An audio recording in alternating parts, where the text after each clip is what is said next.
আম্মা দিন, আপনি এটা কি করছেন? আপনি কেন কাজ করছেন? হাইরে আল্লাহ, সারা দিন তো শুয়ে বসেই থাকে, একটু কাম করলে কি হবে? তুমি দাও, পোলা বাড়িটা ময়লা হয়ে রয়েছে, একটু ঝাড় দে। একটা লোকজন যদি বাড়ির পর চলে আসে, খারাপ কবি না নে। আম্মা, আমি রান্না বান্নায় ব্যস্ত ছিলাম, সেই জন্য আমি এই খোলাটা ঝাড়ু দিতে পারি নাই। আপনি কেন ঝাড়ু দিবেন? ঝাড়ু দেওয়ার জন্য কি আমি নাই? আমি তো জানি বাড়ির সব কাম তুমি একা হাতে করো। তুমি একা হাতে এত কাম করলে অসুস্থ হয়ে যাবে তো। তোমার তো অল্প বয়স মারে, আমি এখনো সুস্থ আছি। বাড়ির কাম কাজগুলি কিছু আমাকে করতে দাও। যখন আমি পুরি হয়ে যাব, তখন তো তুমিই করবে। এই সংসারের হাল তো তুমিই ধরবে। বোমা, সেট করে না আমার কামটা করবি দাও। চুপ করুন আম্মা, আপনার কি কাজ করার বয়স আছে? আপনার তো এখন বয়স হয়েছে, আপনি কেন এখন কাজ করবেন? আর তাছাড়া আমি কেন আছি? এখন তো এই সংসারের সমস্ত দায় দায়িত্ব আমার, কারণ আমি হলাম আপনার ছেলের বউ। আর আম্মা, আপনি তো এত বছর সমস্ত কাজ করছেন, তাই না? আর এখন আমি আসছি, এখন আপনি কোনো কাজ করবেন না। এখন শুধু আপনি পায়ের উপর পা তুলে দিয়ে খাবেন দাবেন আর ঘুরে বেড়াবেন। আর কি বললেন? আমি অল্প বয়স, আমি কাজ করব না? শোনেন আম্মা, আপনার যখন অল্প বয়স ছিল তখন আপনিও কিন্তু এই সংসারে সমস্ত কাজ করেছেন, তাহলে আমার বেলায় কেন উল্টোটা হবে? আমি আপনার কোনো কথাই শুনবো না, আমি কাজ করব, আপনাকে আমি কোনো কাজ করতে দেব না। ও বৌমা, আমার অল্প বয়সে তিনি কাম করি করি অভ্যাস হয়ে গেছে। আর তুমি তো রাজার হালে বড় হইছাও, বুঝছাও, তুমি কি এত কাম পারো? শোনো বৌমা, এক সময় তো সংসারের হাল ছাড়িয়েই দেব, তখন না হয় ধরে নে। এখন আমার তা দেহি দেহি শিলাও আগে, বুঝছাও, তারপরে সব কাম করে নেয়। জিজ্ঞেস করে যাও, রাঁধতেছিলে রাঁধো। চুপ আম্মা, আপনি কিন্তু আমার উপর দিয়ে কথা বলছেন। আর আমি কিন্তু আপনার মেয়ে না, আমি কিন্তু আপনার মা। আর মায়ের মুখে মুখে কথা বলা কিন্তু সন্তানের মস্ত বড় অপরাধ। শুনুন, আর বলা থাক আম্মা জান, আমার ভুল হয়ে গেছে, আমাকে মাফ করে দেন। আর কোনো কাম করবো না, এই যে কানে ধরলাম। আম্মা, আপনি এই কি নোংরা শাড়ি পরে আছেন? হ্যাঁ, আপনার ছেলে থাকে প্রবাসে, আর আপনি প্রবাসীর মা হয়ে এরকম নোংরা শাড়ি পরছেন? আমাকে দেখেন, আমি আপনার মা হয়ে যদি অনেক সুন্দর সুন্দর শাড়ি পরতে পারি, আর আপনি আমার মেয়ে হয়ে এই নোংরা শাড়ি পরবেন? আপনি আমাকে কথা দেন, আজকের পর থেকে আপনি আর কখনো এরকম নোংরা শাড়ি পরে থাকবেন না। আমার মা যে জুয়েন মা, সেই জন্যই তো সুন্দর সুন্দর শাড়ি পরতেছে। আর আমি হলাম বুড়ে মা। বুড়ে মা যদি এরকম সুন্দর করকরা শাড়ি পরতে পারে, কত দেহে। ও বৌমা, করকরা শাড়ি পরলে গায়ের মধ্যে হুলহুল করে, বুঝছো? আর আজকাল অ্যালার্জি ভরা আমার শরীরে, করকরা শাড়ি ভাল লাগে না। এই জন্য আমি নরম শাড়ি পরছি। আর আমার জুইন মাই নতুন নতুন শাড়ি পরুক, আমি তাহা তাহা মাগ দেখবো না।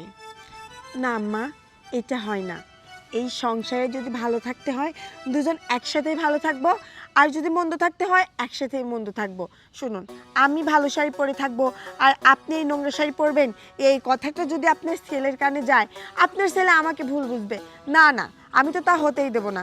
আপনি এক্ষুনি যাবেন, গিয়ে নতুন শাড়ি পরবেন। আর এই সংসারের এত বেশি কাজ নাই যে আপনাকেও কাজ করতে হবে। যে কাজ আছে আমি এক তরিতে করে ফেলবো। আপনি একদম চিন্তা করবেন না আম্মা। যান, গিয়ে এই শাড়িটা খুলে নতুন একটা শাড়ি পরুন। আমি এইটুকু ঝাড়ু দিয়ে তারপরে আসছি। আচ্ছা ঠিক আছে। না না আম্মা, আমি এখন ঝাড়ু দিব না।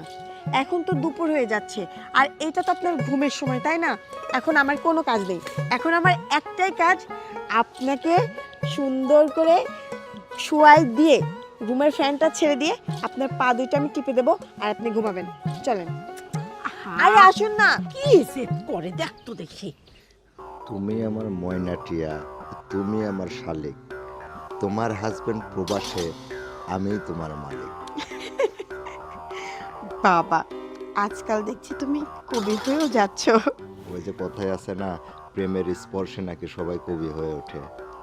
আচ্ছা, এই ব্যাপার না? সে কখন থেকে শুধু গল্পই করে যাচ্ছ, গল্পই করে যাচ্ছ, আর কোনো কাজকাম করার তোমার চিন্তাধারায় মাথায় নাই। বৌমা,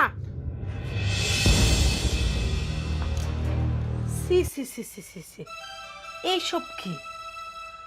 আমার ছাগল প্রবাসে থাকে আর তুমি এদিক ঘরের ভিতরে ফষ্টি নষ্টি করতে চাও, অন্য পরপুরুষ নিয়ে এসে প্রক্রিয়ায় লিপ্ত রয়েছাও।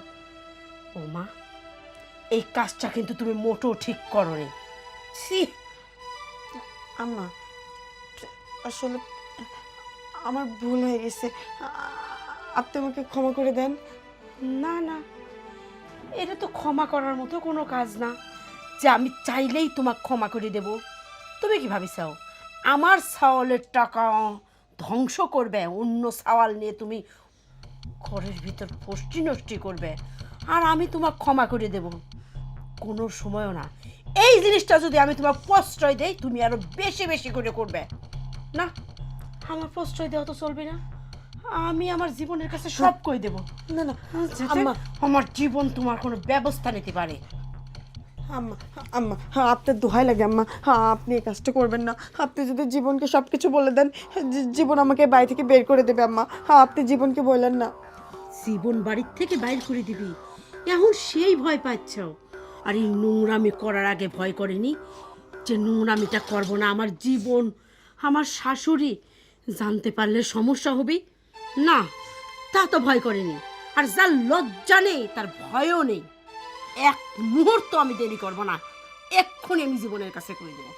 আম্মা, আম্মা, এতক্ষণ আমি আপনাকে ভালো করে বলছিলাম, কিন্তু আপনি আমার কোনো কথাই শুনছিলেন না। আপনার ব্যবস্থা তো আমিই নিব। আপনার ছেলেকে বলবেন না? আপনার ছেলেকে বলার আগেই আপনার জবান আমি একদম বন্ধ করে দেব। বোমা, কি করো এগুলো? তুমি কথা বলো না। ওকে যদি বাঁচিয়ে রাখি তাহলে আমাদের আমছালা সব যাবে, জীবনকেও সব বলে দেবে।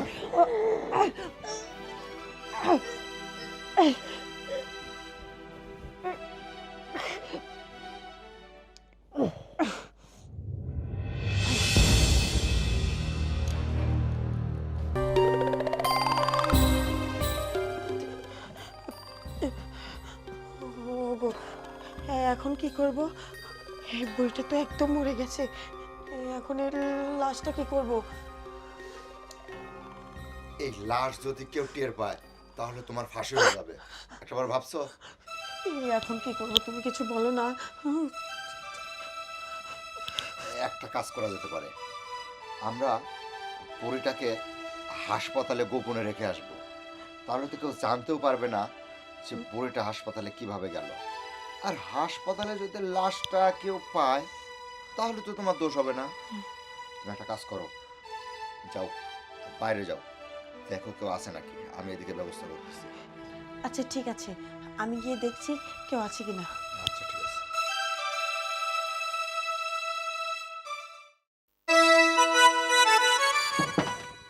আম্মা, আম্মা, আখি,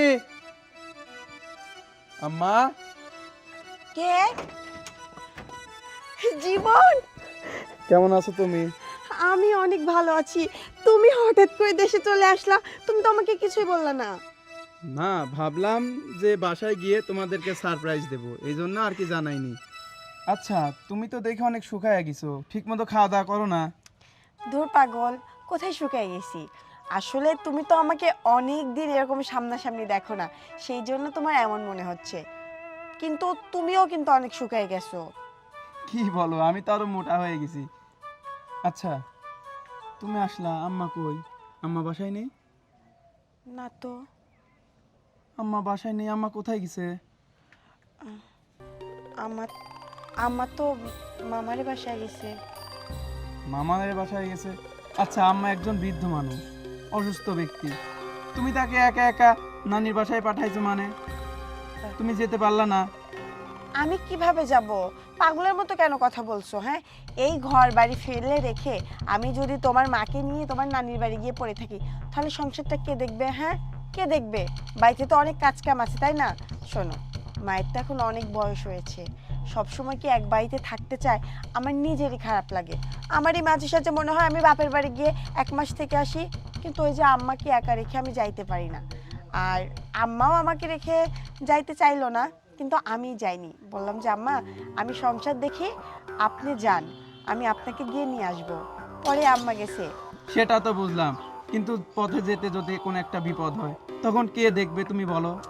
আচ্ছা, আমি কি এতটাই বোকা নাকি? হ্যাঁ, ওই যে আমাদের পাশের বাসার ওই যে কি যেন রেজাউল ভ্যানওয়ালা আছে না, ওর গাড়ি আমি রিজার্ভ করে আম্মাকে বাড়ির সামনের থেকে গাড়িতে উঠিয়ে দিয়েছি। আমি ওকে বলে দিয়েছি একদম নানিদের বাড়ির ভেতরে আম্মাকে পৌঁছে দিয়ে তারপরে যেন আসে। তুমি কি আমাকে এতটাই পাগল মনে করেছো? আচ্ছা ঠিক আছে, যেহেতু আমি বাসায় আসছি, তুমি মামাকে ফোন দাও, মামাকে ফোন দিয়ে বলো আমি বাসায় আসছি, আম্মাকে দ্রুত যেন পাঠিয়ে দেয়। আচ্ছা ঠিক আছে, আমি মামাকে ফোন দিয়ে দেবো, আম্মা চলে আসবে। তুমি এ নিয়ে একদম চিন্তা করো না। আচ্ছা, বাইরেই দাঁড়িয়ে কথা বলবো নাকি ভিতরে নিয়ে যাবা? এমন ভাবে বলছো মনে হচ্ছে এই বাড়ির মালিক আমি, যে আমার থেকে পারমিশন নিচ্ছ। আরে আসো। চলো। আসসালামু আলাইকুম আঙ্কেল। ওয়ালাইকুম সালাম। ভালো আছেন? আলহামদুলিল্লাহ। শরীর স্বাস্থ্য আপনার ঠিক আছে? হ্যাঁ, আমার শরীর স্বাস্থ্য ভালো আছে। তুমি কবে আসলা বিদেশ থেকে? আঙ্কেল, আমি গত পরশু দিন আসছি। ও, পরশুদিন আসছো? জি। তো একবারে আসছো না ছুটিতে আসছো? না, কিছুদিনের জন্য আসছি, আবার চলে যাব।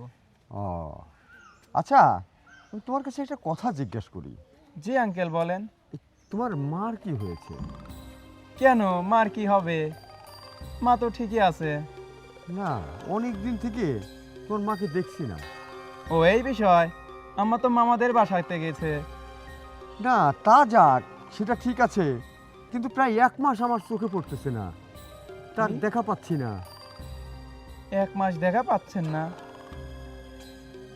ও, কিন্তু আমি তো জানি কিছুদিনের জন্য গেছে, আখি তো তাই বললো। আচ্ছা, সেটা ঠিক আছে।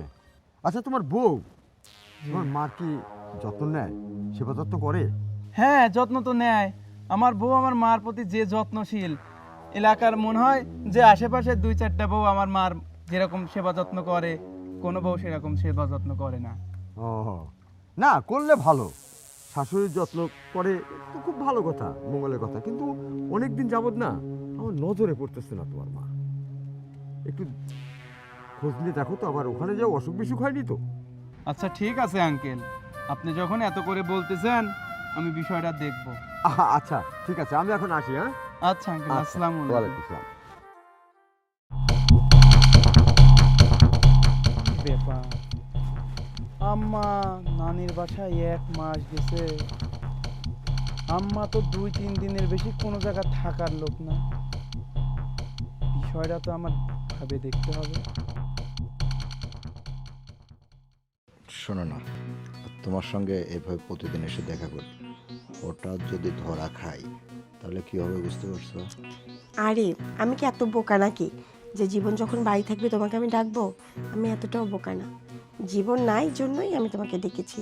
আর আমি তো জানি যে ও কত সময় বাইরে থাকে, তাই না? আখি, এসব আমি কি দেখতেছি? একটা বাইরের ছেলে রুমের মধ্যে নিয়ে আসছো।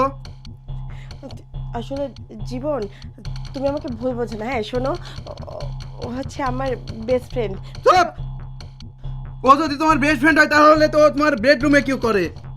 হ্যাঁ, বুঝতে পারছি, এমনি কথা বললে তুমি ঠিক হবে না।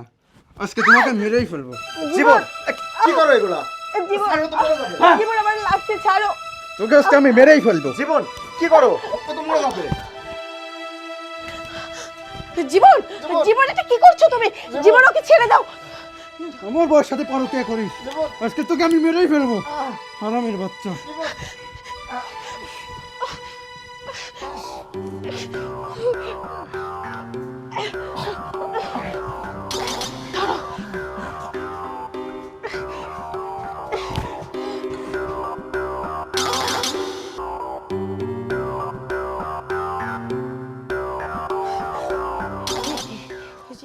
ও তো মারা গেছে। মারা গেছে মানে? এখন এখন কি করব? ওর ওর লাশ যদি কেউ দেখে ফেলায়, আর আর আমরা তো ভেসে যাব। এখন কি করব? মাথায় তো কিছু কাজ করছে না, কি করব?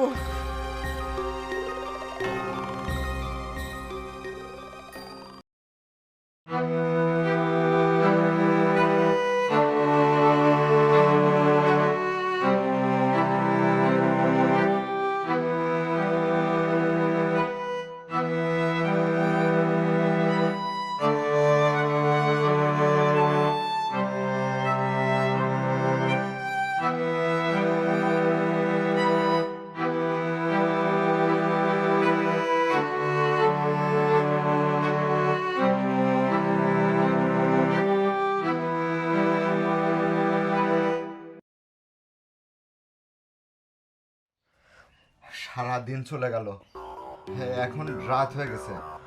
আমার মাথায় তো কিছুই ঢুকতেছে না যে লাশটা এখন কি করবো।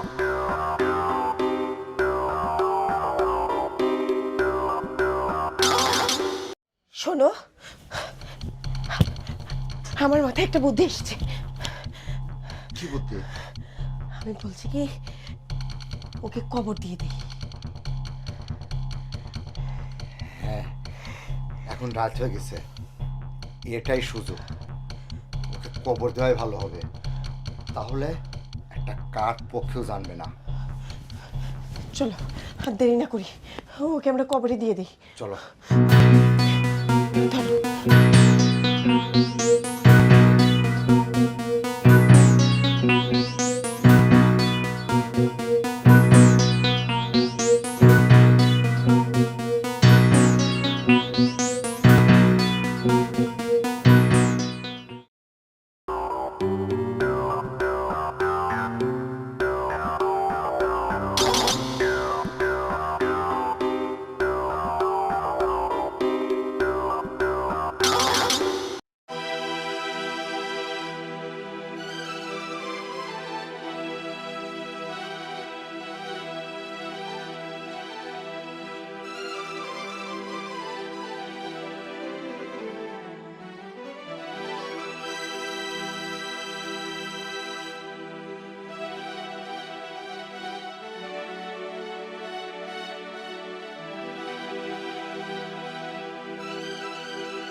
তোমাকে এভাবে দেখে না, আর সত্যি আমার প্রাণটা জুড়ায় যাচ্ছে।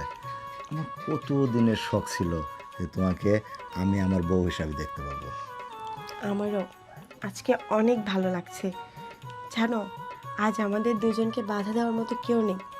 জীবনকেও সরিয়ে দিয়েছি, জীবনের মাকেও আমাদের পথ থেকে সরিয়ে দিয়েছি। শুধু আজ কেন, আমরা সারাটা জীবন একসাথে থাকবো, আমাদেরকে কেউ বিরক্ত করবে না।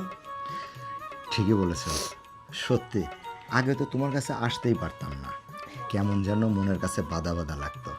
আর এখন তুমি আর আমি, আমাদের মাঝে আর কেউ নেই, কেউ বাধা দেওয়ার মতো কেউ নেই। আচ্ছা, তুমি কি এইভাবে থাকবা? আমার কত শখ ছিল যে তুমি মানে ঘোমটা দিয়ে থাকবা, আমি আস্তে আস্তে তোমার ঘোমটাটা সরায় তোমার মুখটা, চাঁদ মুখটা দেখবো। তুমি আমাকে ঘোমটা দিতে বলছো, আর দেখো আমি কিন্তু বিয়ের শাড়িই পরি নাই।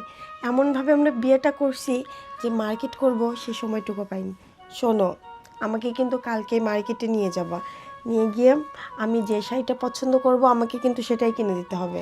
মার্কেটের থেকে তুমি যেটা পছন্দ করবা সেটাই তোমার, বুঝতে পারছো? জানো, আমার জীবনকে একদম ভালো লাগতো না।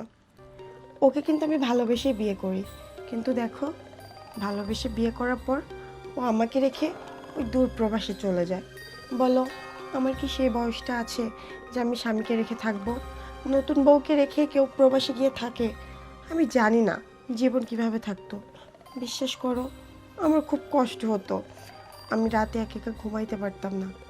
তাই তো তুমি আমাকে প্রস্তাব দেওয়ার সঙ্গে সঙ্গে আমি রাজি হয়ে যাই, কারণ জীবনের অভাবটা তুমি পূরণ করে দিয়েছো। তারপরে দেখো তোমার প্রতি আমি এমনভাবে আসক্ত হয়ে পড়ি যে জীবনকে একদম ভুলে গেছি। আমার মনে পড়ে এখন শুধু তুমি আর তুমি। তুমি ছাড়া আমার এই মনে আর কেউ নেই, আর কেউ থাকবেও না। তাই না? সত্যি বলতেছো? তোমার কি মনে হয় এই বাসর ঘরে বসে বসে তোমার সাথে আমি মিথ্যা কথা বলছি? না, সেই বিশ্বাস তোমার প্রতি আমার আছে। আচ্ছা যাই হোক, তুমি তাহলে আমার শখটা পূরণ করবে না? কেন করব না?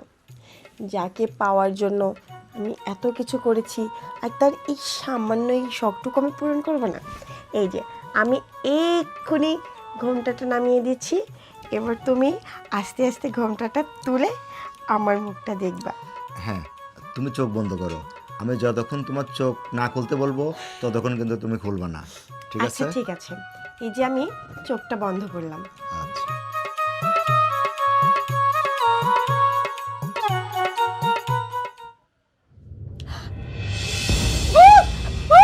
ভূত রাতুল, ভূত ভূত ভূত রাতুল, রাতুল রাতুল কই তুমি? রাতুল, ভূত রাতুল কোথায় তুমি? রাতুল, রাতুল রাতুল, রাতুল তোমার ভিতর ভূত, ভূত। ভূত? ভূত তুমি রুমের মধ্যে কই বাবা? আরে তুমি জানো আমি রুমের ভেতর আমি যে ঘুমটা তুলছি এখন দেখি জীবন। জীবন? হ্যাঁ জীবন। ও, জীবনকে তুমি ভূত মনে করছো? ভূত, ভূত আবার এসেছে, আমাকে বাঁচাও তুমি। আহা, ভয় পাওয়ার কিচ্ছু নেই, এটা ভূত না, এটা আসলে জীবন। তুই কি মনে করেছিস তুই আমাকে মেরে ফেলে জিন্দা কবর দিয়ে এসছিস আর আমি মারা গেছি? একটা মানুষকে মারা এত সোজা? ও তার মানে তুই মারা যাসনি না, তুই বেঁচে আছিস। ঠিক আছে, তোকে যেহেতু তখন আমরা মারতে পারিনি, তোকে এখন মারবো। কি হলো, তুমি আমার দিকে তাকিয়ে আছো কেন? ওকে এই মুহূর্তে গলা টিপে মেরে ফেলো, যাও।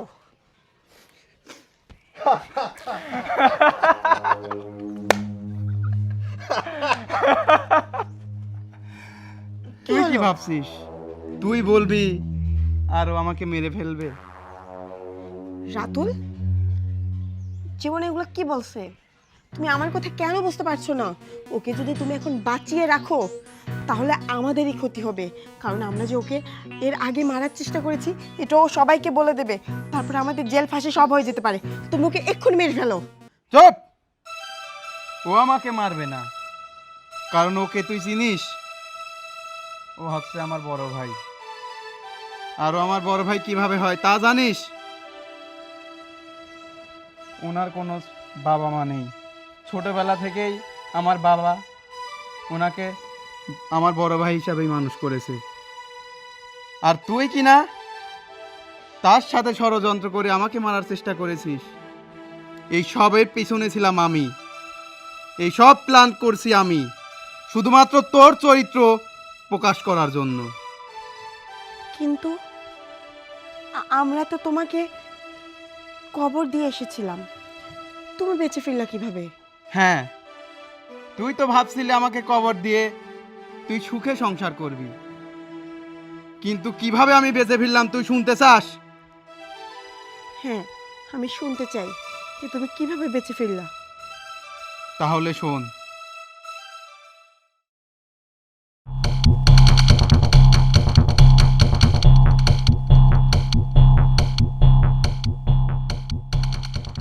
আমার জরুরি একটা ফোন আছে, তুমি কোদালটা নিয়ে বাসার দিকে যাও, আমি আসতেছি। তাড়াতাড়ি এসো। হ্যাঁ, সাবধানে যেও। যাও, তুমি যাও।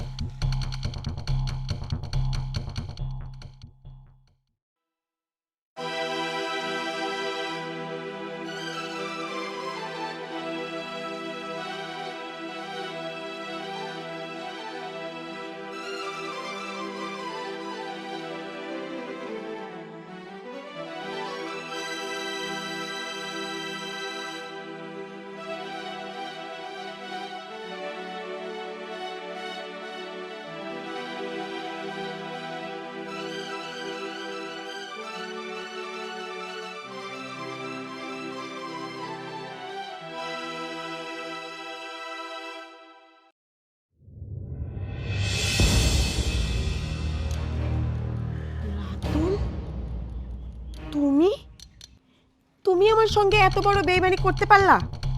বেঈমান? আরে বেঈমান তুমি কাকে বলছো? আমাকে বেঈমান বলছো? আমি যদি বেঈমানি হতাম তাহলে আমি জীবনকে মেরে দিতাম।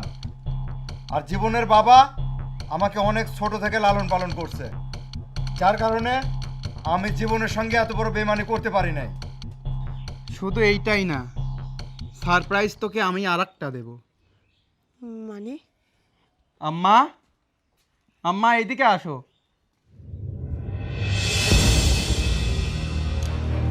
আম্মা?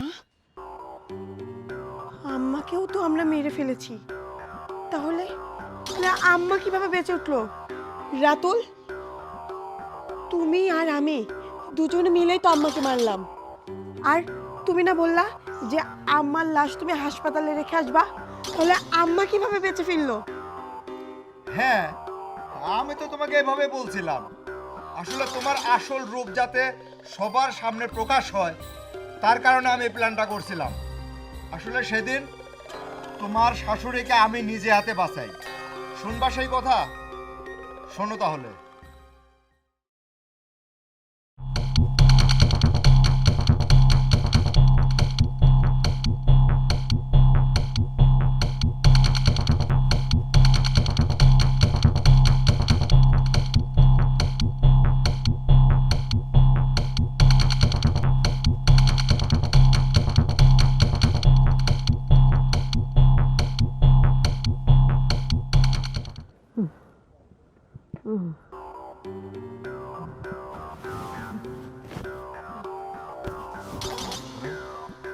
একটা কাজ করেন, আপনি আর এখানে এক মুহূর্ত না, আজকে থেকে আপনি আমার বাড়িতে থাকবেন, ঠিক আছে?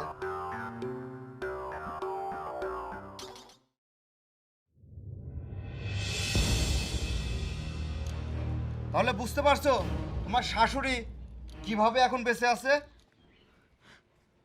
সি আখি সি, তুই যে এত বড় জঘন্য সেটা আমি বিশ্বাস করিনি।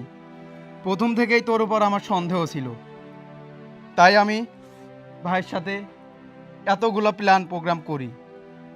তোকে তো আমি ভালোবেসে বিয়ে করেছিলাম, এই বাসায় নিয়ে আসছি। তুই একবারও ভেবে দেখলি না তুই কোথায় ছিলি আর আমি তোকে কোথায় নিয়ে আসছি?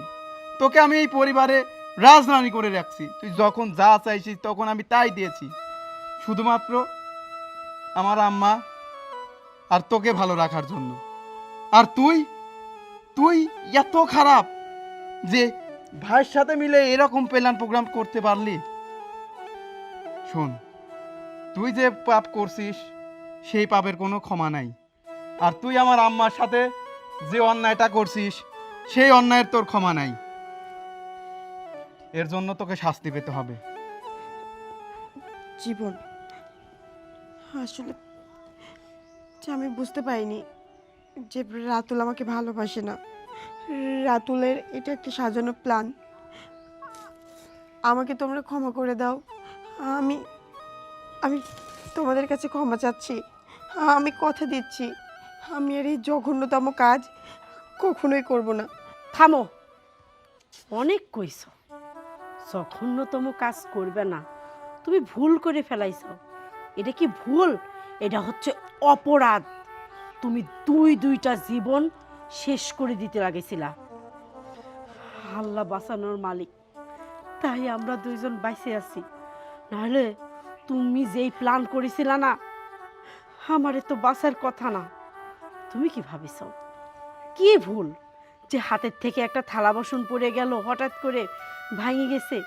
আম্মা, ভুল করেছি, জীবন ভুল করেছি। এটা ভুল না, এটা হচ্ছে অপরাধ। আর এই অপরাধের শাস্তি হলো একমাত্র আইনের হাতে তুলে দেওয়া। জীবন, তুই আর এক মুহূর্ত দেরি করবো না।